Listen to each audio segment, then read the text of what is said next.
Ei, você é cristão verdadeiro? Você ama a Deus verdadeiramente? Você está disposto a sofrer perseguição por amor a Jesus e da sua palavra? Então fique comigo até o finalzinho desse vídeo. No capítulo 5 de Mateus, Jesus fala sobre o sermão do monte, ou o sermão da montanha, ou as beatitudes. E quando ele chega no versículo de número 11, ele deixa um alerta para os seus discípulos. Olha o que ele diz: bem-aventurados sois vós, quando vos injuriarem e perseguindo, mentindo, disserem todo mal contra vós, por minha causa. Exultai e alegrai-vos, porque é grande o vosso galardão nos céus, porque assim perseguiram os profetas que foram antes de vós. Jesus aqui está dando um conselho para os seus discípulos que eles enfrentariam uma represália. Só que o que o Senhor está ensinando nesse texto não era só para os discípulos. Jesus também fala para os discípulos assim: no mundo tereis aflições, mas tende bom ânimo, eu venci o mundo.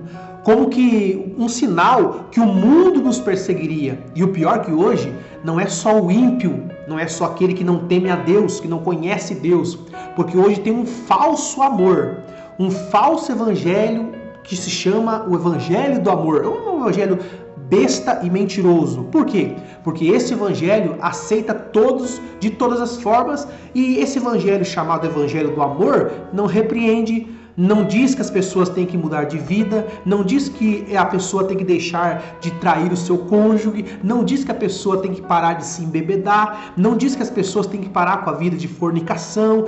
Para esse evangelho do amor não há pecado. Ou seja, muita gente diz: Deus é amor. Não é difícil de você ver os artistas hoje, né, dizendo que amam a Deus. Eu amo Deus, mas eu não amo a igreja. Eu amo. E as pessoas estão envolvidas nesse evangelho de facilitação, desse evangelho que moderno, né? Só que é o evangelho que Jesus falou: porfiai por entrar pela porta estreita, porque larga é a porta, espaçoso o caminho que conduz à perdição, e muitos são os que entram por ela. Então, se você for um cristão verdadeiro, se você ama a Deus e ama a sua palavra, se prepare para a perseguição. Como disse, não é só perseguição do ímpio, mas perseguição desse evangelho falso que está sendo pregado. Se você for para as redes sociais, você vai ver pessoas falando sobre Deus, pessoas falando que amam a Deus. E Jesus falou: vocês me amam? Então guardam os meus mandamentos. Ei, o Deus que servimos é um Deus santo. E quando Ele nos chama, quando você chega até Cristo, você não tem que ser perfeito.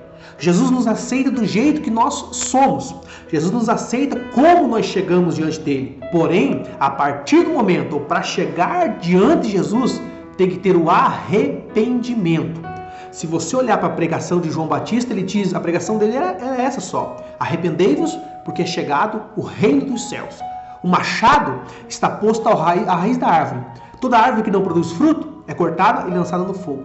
Essa era a pregação de João. Não era a pregação dizendo que vocês são o centro do coração de Deus, vocês são especiais para Deus. Não, era arrependei-vos. Jesus também dizia: arrependei-vos, porque é chegado o reino dos céus. A um dos principais da sinagoga, um homem influente chamado Nicodemos, o Senhor olhou para ele e disse: é necessário nascer de novo da água e do Espírito, porque aquele que não nascer de novo não pode entrar no reino do céu. O que é nascer de novo? Nascer de novo não é simplesmente colocar lá um adesivo no seu carro dizendo: eu amo Deus. Nascer de novo não é só você ir a um culto uma vez por mês e dizer que você ama Deus.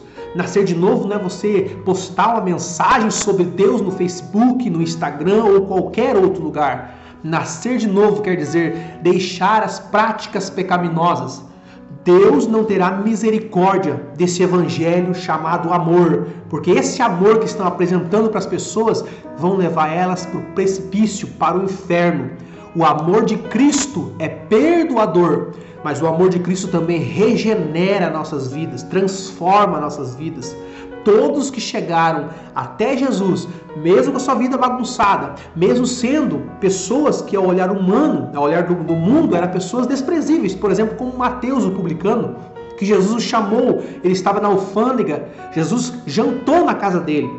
Muitos fariseus diziam: mas o teu mestre come com publicanos e fariseus? E Jesus disse: eu não vim chamar os justos, eu vim chamar os injustos. Eu não vim para os sãos, eu vim para os doentes. Na casa de Zaqueu, o publicano, foi da mesma forma.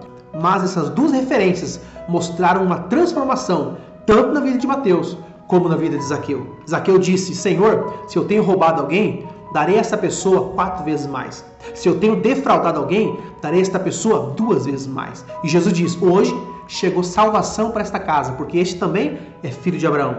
O evangelho do amor pregado por muitas pessoas não salva e não transforma ninguém. Por isso você vê o pecador cada dia mais pecador, porque o evangelho verdadeiro atrai o homem até Deus. E é impossível alguém chegar na presença de Deus e continuar com a vida pecaminosa. O próprio profeta Isaías, no capítulo 6, quando ele viu a glória de Deus, ele diz, ai de mim porque vou perecendo, porque eu habito no meio de um povo de impuros lábios. E os meus olhos viram Deus, viram o Senhor. E o Senhor então envia um anjo com uma brasa tirada do seu altar e queima os seus lábios e diz para ele, a tua iniquidade foi tirada de ti. Ou seja, a partir do momento que nós temos um relacionamento verdadeiro com Deus, há mudanças no nosso interior e isso vai refletir para o lado de fora. Mas o cristão verdadeiro, nesta reta final da igreja, vai sofrer perseguição por amor a Cristo. Você que mantém os princípios da palavra de Deus, você que é um crente que congrega, você que é um crente que ora, você que é um crente que lê a Bíblia, você vai sofrer perseguição e represálias, até mesmo por pessoas dentro da sua família, porque pessoas que acham que Deus é somente amor. Em Deus não há justiça, em Deus só há amor. Lembre-se de uma coisa, uma vez o Senhor destruiu essa terra com água por causa do pecado e da iniquidade. Ele chega a Noé e diz, o pecado desse povo chegou às minhas narinas, eu não suporto mais, eu vou destruir todos. Mas ele acha Noé um homem justo e um homem íntegro. Ele destrói todos que vivem sobre a face da terra, exceto Noé e a sua casa. Deus uma vez destruiu e ele vai destruir novamente essa terra. Só que antes disso acontecer, o Senhor vai vir buscar o seu povo, um povo zeloso, um povo de boas obras, um povo que anda de vestes brancas, não vestes terrenas, materiais.